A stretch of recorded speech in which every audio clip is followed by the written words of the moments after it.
It's one of the most iconic and recognizable swords in a museum today, and likely not authentically medieval. Hello, this is Kyle, also known as AlienTude, and today I'm taking a look at this sword made by Chris Fields of Sterling Armory.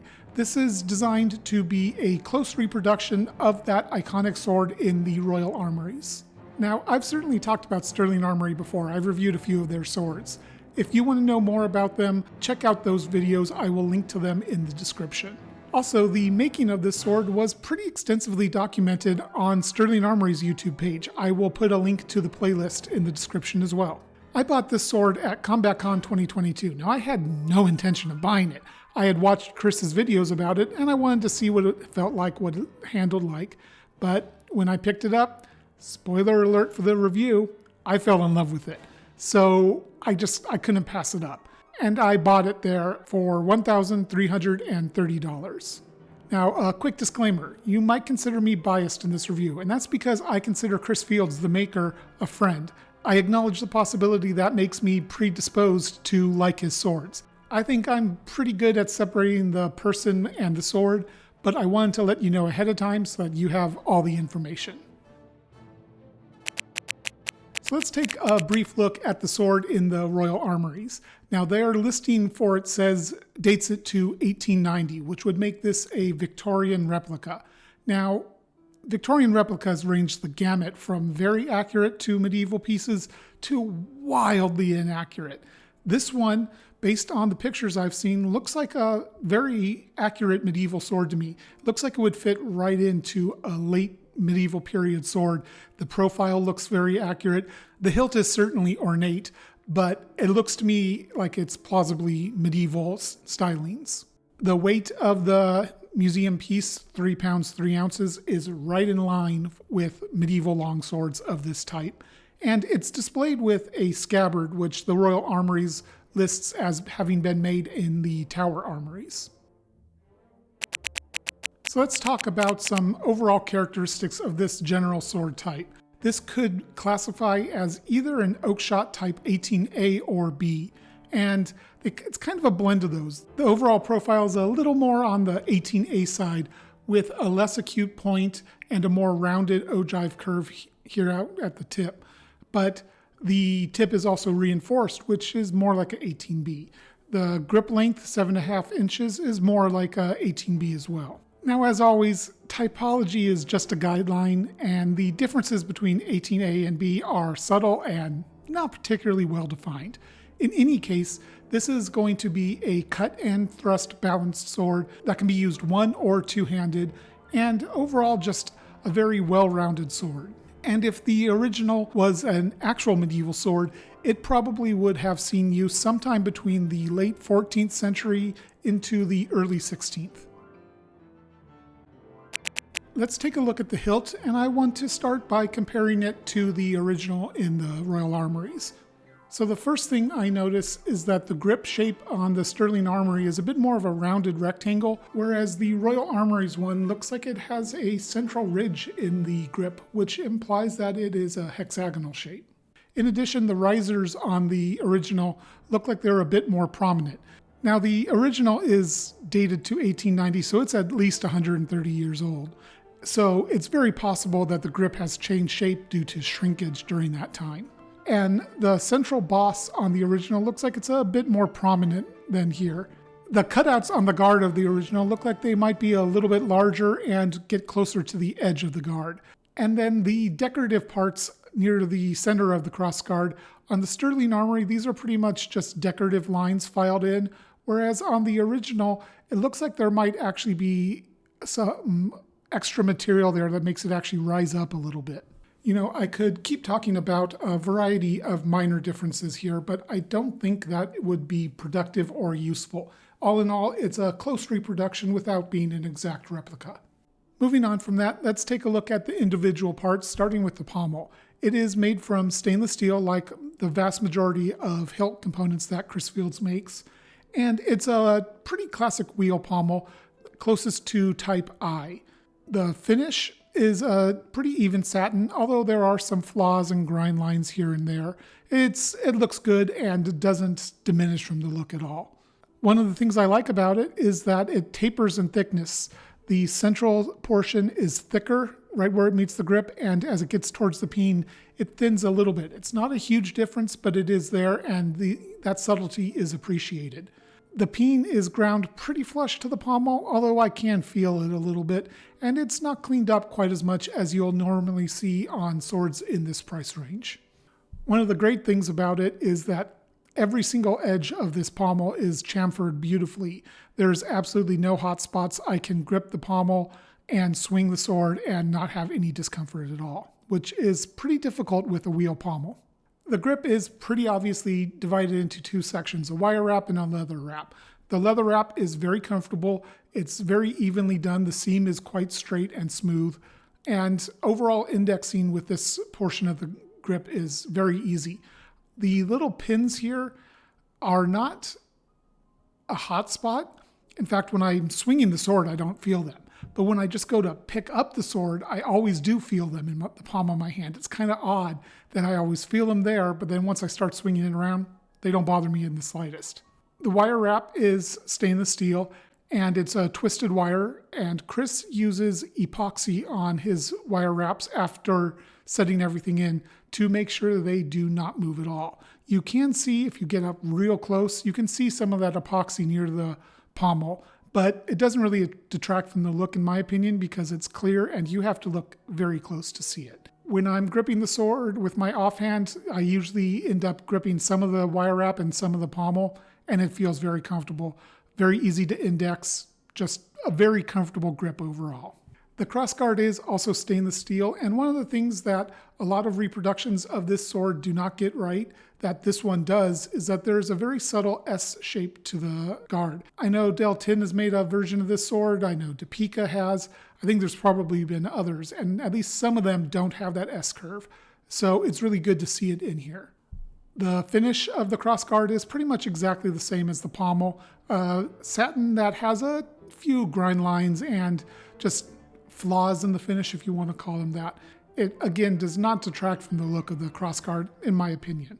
Also, all the corners of the crossguard, although they are quite crisp, do not give me any discomfort. If I bump my hand up against the crossguard, doesn't hurt. I can wrap my finger around it to finger the guard, doesn't hurt at all. It's very well chamfered. And the gap where the blade meets the guard is pretty much like all of Chris's swords, as minimal as you can pretty much get it. Very well done.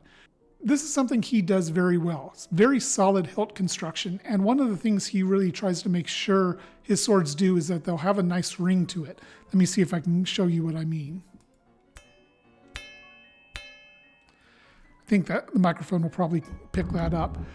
Every sword of his rings beautifully, especially when cutting. Every cut, pretty much, you hear the beautiful ring of the sword, and it's just a nice touch. And now it's time to talk about the business end, the blade. As always, here's my measurements. So this sword weighs in at 3 pounds 3 ounces, pretty much exactly what the museum sword weighs. It's balanced at 4 inches out from the guard and has a pretty even profile taper from just under 2 inches wide down to 3/4 of an inch, about 6.5 inches from the tip. It starts at 6 3/4 millimeters thick with concave distal taper. That means the thickness reduces quicker near the base, then tapers slowly as it gets towards the tip. It ends just above 3 millimeters before the tip. And the center of percussion is 22 inches up the blade, where it's a little over 1 inch wide and a little over 4 millimeters thick. So comparing the blade to the sword in the museum, I think the overall profile is close, but it does look a little different. The transition to the tip looks to be just a little different and not exact to the museum piece. Now, that's not a criticism. To be able to get it to exactly the same would require more money, frankly, more time, more money, and the way it is captures the essence of the sword without being the exact shape, and that's good enough for me at least. Easily the biggest difference between the museum piece and the Sterling Armory is near the crossguard on the blade. Like pretty much all of Chris's swords, he has a hexagonal section right here near the guard, and the edges are left thick and blunt for the first 6 inches or so. there's definitely some taper in there. So it's not really a ricasso. You could kind of call it a proto-ricasso if you wanted to, but it's a styling that Chris does. One of the reasons being that it helps add some weight to the sword back near the crossguard, which helps pull the point of balance back to a good spot. This is also something that Angus Trim does on a lot of his swords. So the finish on the sword is a satin with a decent amount of grind lines visible. I wouldn't call this an industrial finish, but it's certainly a modern look to my eyes.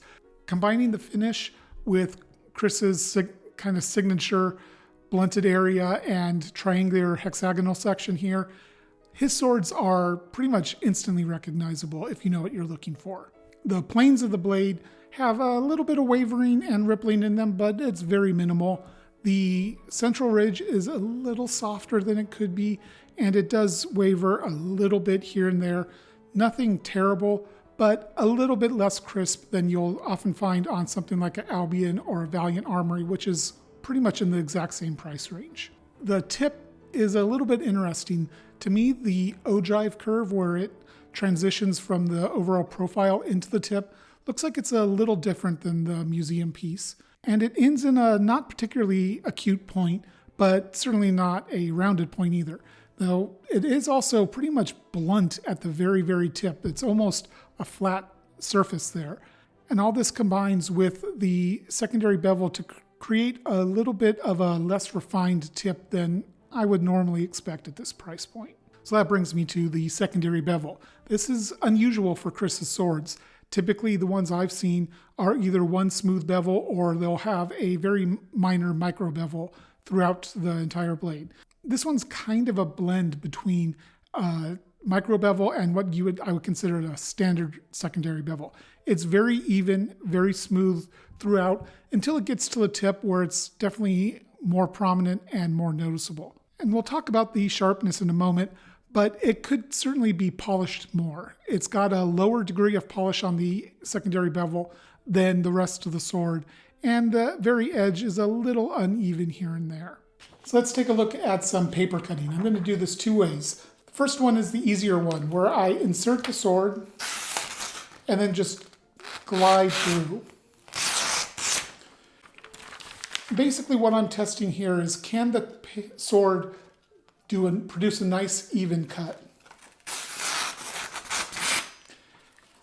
This one is pretty even, but there is a little bit of jaggedness and tearing. The edge could be polished up a little bit more.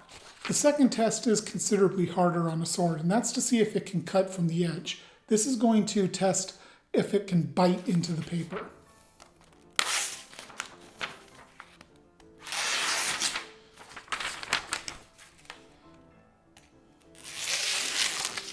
So it can, but it definitely struggles to bite into the paper. Feels like it might be a little bit sharper out past the sweet spot of the sword. Now, this is something that a lot of swords on the reproduction market get what I consider wrong, that they can't bite into paper at all. And to me, that's not sharp enough for a functional sword, for a backyard cutter. That's my personal preference, though. So let's talk about cutting and handling. First off, I cut some pool noodles with it, and the sword does pretty well on pool noodles. It can pop them apart if my edge alignment is on point, but if my technique is a little off, it kind of just bats the pool noodle around. If the sword were sharper, it would probably make up for that. But honestly, that's probably not a good thing. You want your edge alignment to be on point, so if you don't get good cuts, you don't really want to actually get a cut. And water bottles are a lot of fun to cut with this sword. It handles them beautifully. The ring that you get on impact is just a great sound. It makes you feel almost like you're in a Hollywood movie. You hear that ring as soon as you hit the bottle, and it just puts a smile on my face. And overall, the sword's a lot of fun to move around and handle. It's very usable, both one and two-handed. In fact, my best cut with it was one-handed. And it has a good amount of authority in the cut with the point of balance being 4 inches out, but it doesn't feel like it's point heavy. You know, it's very nimble. I can accelerate the tip very easily and with a good amount of precision, and just a lot of fun to swing. You know, one of the things Chris Fields does is make sure swords handle like swords. It sounds kind of goofy putting it that way, but it's a good way of explaining it. His swords handle properly. The crossguard, like I said before, is chamfered nicely, and I can thumb the blade very easily with no discomfort. One of the great things about the sword is there's pretty much no hand shock. You know, if I have a good cut, it pretty much just sails through and I barely even feel it. But if my edge alignment's a little off and I kind of bat the water bottle around, none of that excess energy is transferred to my hands. And that's a testament to the correct placement of the percussion nodes in the sword. So you can see it's right around here on the blade. And it's exactly where I wanted in the hilt, which is right here, right where the hand grips it, because that way, when you have those bad impacts, it doesn't transfer the shock into the hand. So the percussion nodes on this sword are perfectly designed.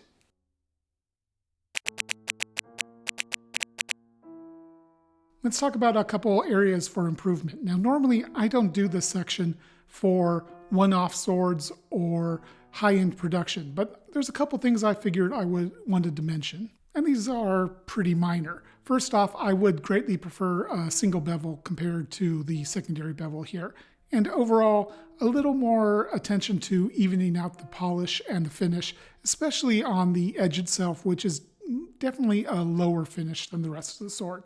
But honestly, those are about it, and they're not a big deal. And now it's time to talk bottom line. This sword cost me $1,330. Is it worth it?